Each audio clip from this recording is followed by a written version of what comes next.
Madame, Monsieur, bonjour, bienvenue dans votre journal. Voici les principaux titres que nous allons développer dans cette édition. La commune de Tanguin d'Assouri, dans le Kadiogo, fait des efforts pour améliorer l'accès des populations à des soins chirurgicaux de qualité. La commune se dote d'un bloc opératoire ultra moderne, à suivre au début de ce journal. Plusieurs structures musulmanes rappellent l'importance du dialogue, de l'entraide et du respect mutuel, fondement du vivre ensemble et de la cohésion sociale. À l'occasion d'une conférence organisée à cet effet, les responsables ont également souligné le rôle essentiel des leaders religieux dans la promotion de la paix, de la solidarité et du renforcement de l'unité au sein de la société. Les détails dans quelques instants. La commune de Tanguin d'Assouri, dans la province du Kadiogo, s'apprête à renforcer son offre de soins avec la construction d'un bloc opératoire ultramoderne. Entièrement financé par la mairie, les travaux sont déjà en cours. La présidente de la délégation spéciale de la commune, Rabiata Sawadogo, s'est rendue sur le chantier jeudi dernier afin de constater l'état d'avancement des travaux. Shérif Boukari Dianda nous fait le point. La santé des populations est une préoccupation pour les autorités communales de Tanguin d'Assouri. C'est pourquoi les dites autorités ont lancé la construction d'un bloc opératoire R+3 ultramoderne dans l'enceinte du centre médical de Dassouri. Minimiser les évacuations liées aux problèmes d'opération est la principale raison de la réalisation de ce bloc opératoire, selon Rabiata Sawadogo, présidente de la délégation spéciale de Tanguin d'Assouri. Au sein de la délégation spéciale, le constat que nous avons fait lorsque nous sommes arrivés au sein de la commune de Tanguin d'Assouri, nous avons constaté que de façon permanente, il fallait évacuer les femmes, souvent les femmes enceintes, au niveau de Ouagadougou pour pouvoir subir une opération. Et nous avons jugé nécessaire que la commune puisse se doter d'un bloc opératoire afin qu'on puisse exercer cette pratique-là, aider les femmes enceintes pour faciliter l'accouchement au niveau de la commune de Tanguin d'Assouri. Nous avons décidé de réaliser ce bloc opératoire afin d'avoir un plateau technique adéquat pour soigner toute la population de Tanguin d'Assouri. Le bloc opératoire de Tanguin d'Assouri est un bloc ultra-moderne, selon Ibrahim Zorom, chargé du suivi-contrôle du chantier. C'est un bâtiment ultra-moderne que la mairie a tenu à construire. Le bâtiment est vraiment équipé d'un bloc technique vraiment pour les différentes opérations. Il faut dire aussi qu'on a prévu un centre solaire sur le bâtiment et un groupe électrogène pour que même s'il y a des différentes coupures de Sonabel, que le bâtiment puisse être toujours fonctionnel. Le coût global des travaux est évalué à 1,5 milliard. Quant à Marou Sako, médecin-chef du centre médical, ce joyau va contribuer à améliorer la qualité des soins et la prise en charge des patients. Il faut dire que ce bloc opératoire va contribuer énormément à améliorer la qualité de la prise en charge de nos patients et de la santé de la population. Il faut dire que ça ne sera même pas pour la commune de Tanguin d'Assouri seulement, parce que je peux dire que même les communes voisines, voilà, pour une césarienne, nous sommes obligés de référer le malade à Ouagadougou. Par moment, les malades souffrent énormément parce qu'il y en a qui n'ont pas de connaissances à Ouagadougou, il y en a qui n'ont pas aussi les moyens pour pouvoir aller passer le séjour à Ouagadougou. Donc ce bloc opératoire, ça sera un ouf de soulagement pour la population et ça va améliorer énormément le plateau technique. La réalisation du bloc opératoire de Tanguin d'Assouri va coûter la somme de 1,5 milliard de francs CFA et la finition est prévue pour 2027. Direction le Ganzourgou, fin de l'année scolaire 2025-2026 à l'école primaire publique de Bomboré dans la commune de Moktedo dans la province du Ganzourgou. Une cérémonie de clôture marquée par la présentation des résultats mais aussi un appel en faveur de la scolarisation et du maintien des enfants à l'école dans une zone marquée par l'activité minière. La cérémonie a eu lieu ce week-end en présence de Daouda Yamou. Satisfaction à l'école primaire publique de Bomboré 1. Enseignants, élèves, parents d'élèves et autorités communales se sont retrouvés pour célébrer les performances enregistrées au cours de l'année scolaire. L'établissement, qui accueille plus de 350 élèves, affiche des résultats encourageants. Un taux de réussite de plus de 98% dans les classes de passage et 100% à l'examen du certificat d'études primaires. Cette année, nous réalisons un taux de passage de 98,50% dans les autres classes et un taux de 100% au certificat d'études primaires. Vraiment, je suis fier de nos résultats et je mets ça à l'actif de M. le CICEP et l'encadrement et au professionnalisme de mes collègues. La réussite d'un pays dépend de la réussite de ses hommes. Et préparer un enfant, c'est le préparer pour le pays. C'est comme vous le constatez, l'école est située à côté d'une mine.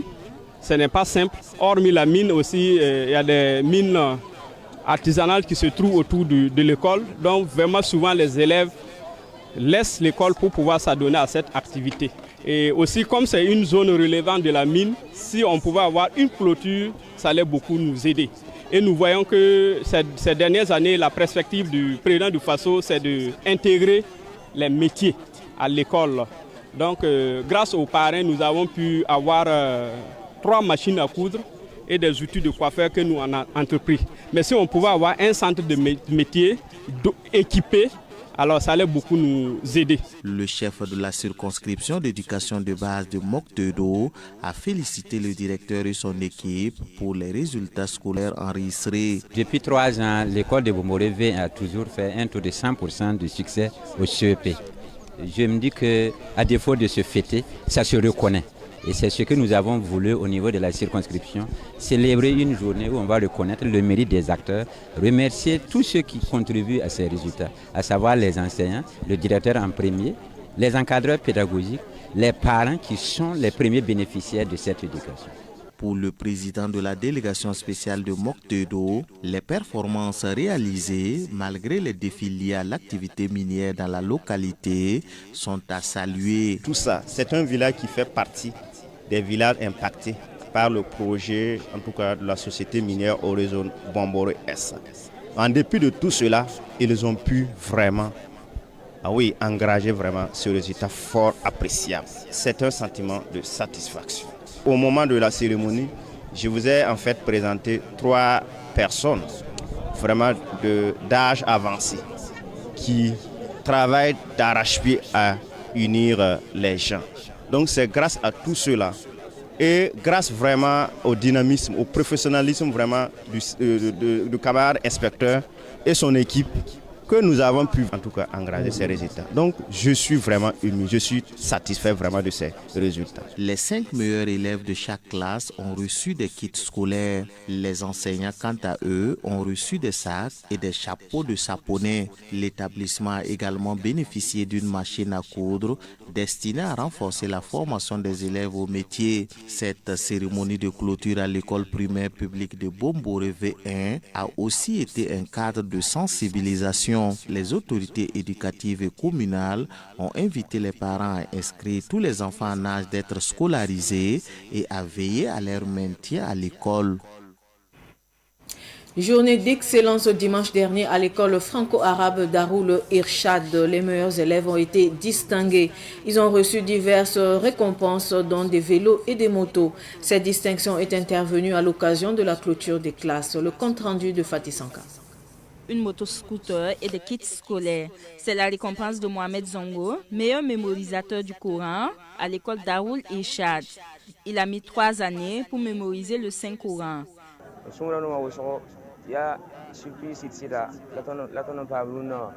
À côté de Mohamed Zongo, une dizaine d'élèves des enseignements franco-arabes ont vu leur mérite récompensé.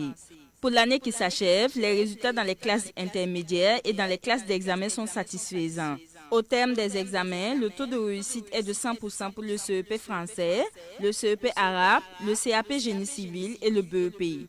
Le BPC affiche un taux de succès de 92%. Le complexe scolaire Darul Irshad enseigne plusieurs disciplines. Donc il y a le primaire français et puis le collège. Au niveau du collège, on a 2 enseignements, l'enseignement général et puis l'enseignement technique. Et l'enseignement technique, c'est de la 6e jusqu'à la terminale. L'enseignement général aussi, c'est de la 6e jusqu'à la terminale. C'est cette année qu'on va ouvrir la terminale, Inch'Allah. Alhamdulillah, nous remercions Dieu beaucoup. Nous voulons plus, mais nous remercions Dieu d'avoir accorder ce résultat à Darou Ishad. Ces résultats témoignent de la qualité et de la rigueur de l'enseignement à Daoul Ishad. Fierté et reconnaissance envers l'équipe pédagogique pour la qualité de l'encadrement offert à leurs enfants sont les maîtres mots des parents d'élèves. C'est le même ressentiment chez le coparrain Aruna Ouedraogo qui a félicité le fondateur pour les efforts. Et vraiment, ils ont donné un bon savoir aux élèves. Les maîtres ont s'est abattus. En tout cas, ils ont dispensé un bon savoir aux enfants. Donc, tous les parents étaient tous satisfaits de voir ce résultat-là. En plus de ça, on a vu que le fondateur de Darou Ishad a accompagné ceux qui ont lutté avec des boursiers.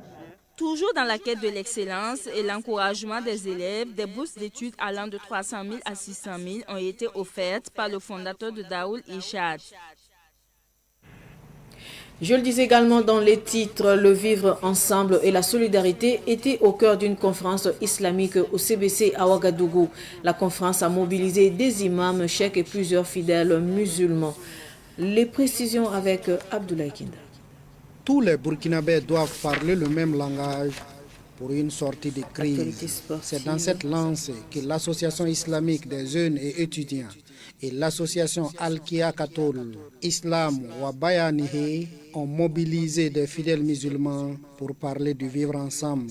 Notre thème là, c'est la cohésion sociale, la laïcité, parce que le Burkina Faso d'abord, il y a plusieurs croyances et plusieurs ethnies.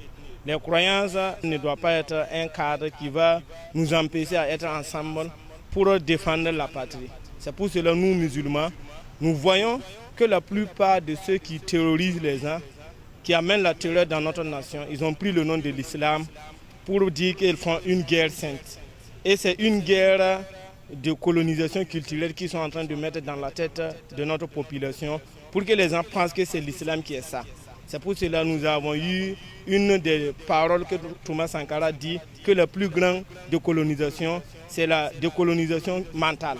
Donc c'est pour cela que nous voulons les décoloniser mentalement, pour qu'ils sachent que l'islam, c'est une religion de paix, ce n'est pas une religion de violence et de terreur. Cette conférence islamique a mobilisé des leaders religieux qui sont venus prêcher la cohésion sociale et le vivre ensemble. Les organisateurs invitent les fidèles musulmans à cultiver la tolérance au quotidien. Nous les invitons à faire tolérance, à être avec les non-musulmans, être des sœurs et frères, faire le bien envers leurs voisins, leurs proches, même si la personne n'est pas musulmane, pour qu'ils sachent que toi-même, musulman, tu propages la paix. Notre message doit être clair, mobiliser les gens, d'être ensemble, de prôner la paix, la cohésion sociale et d'accompagner les leaders dynamites qui sont là pour la nation et pas pour leur propre intérêt. Le thème retenu pour cette conférence est la laïcité, le vivre ensemble, accepter nos différences pour bâtir la paix. Actualité sportive avec le basketball. L'école supérieure polytechnique de la jeunesse a battu samedi dernier le centre universitaire de Kaya par 75 à 16 en basketball. C'est un match comptant pour les éliminatoires de la zone D de l'UCBF 2026. À l'issue de la rencontre, le directeur provincial des sports et des loisirs du Kadiogo, Germain Sawadogo, s'est exprimé au micro de Ruben Wilson Kojo. La compétition que nous suivons fait suite d'une série d'activités qui ont eu lieu dans le cadre de l'UCBF. Il faut dire que c'est la catégorie université et grandes écoles et nous sommes à la deuxième étape. Pourquoi je dis la deuxième étape? L'UCBF au niveau des universités et grandes écoles concerne 3 étapes. La première étape, c'est les phases au niveau des provinces. La deuxième étape, c'est la phase au niveau des zones. Et la troisième étape, maintenant, ça va être la phase au niveau national.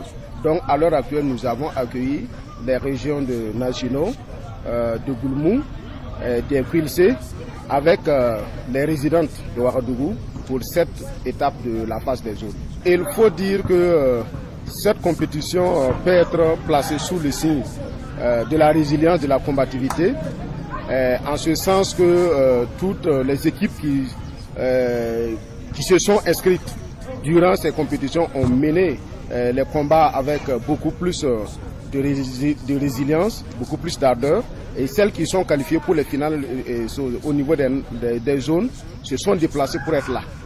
Donc nous pouvons dire que c'est des équipes assez fortes, assez combatives et assez résilientes. Nous sommes à la deuxième étape, ce n'est pas l'étape finale, de les encourager afin qu'ils développent assez de talent, afin qu'ils se donnent comme il se faut, parce que l'USBF, c'est un cadre de développement des talents.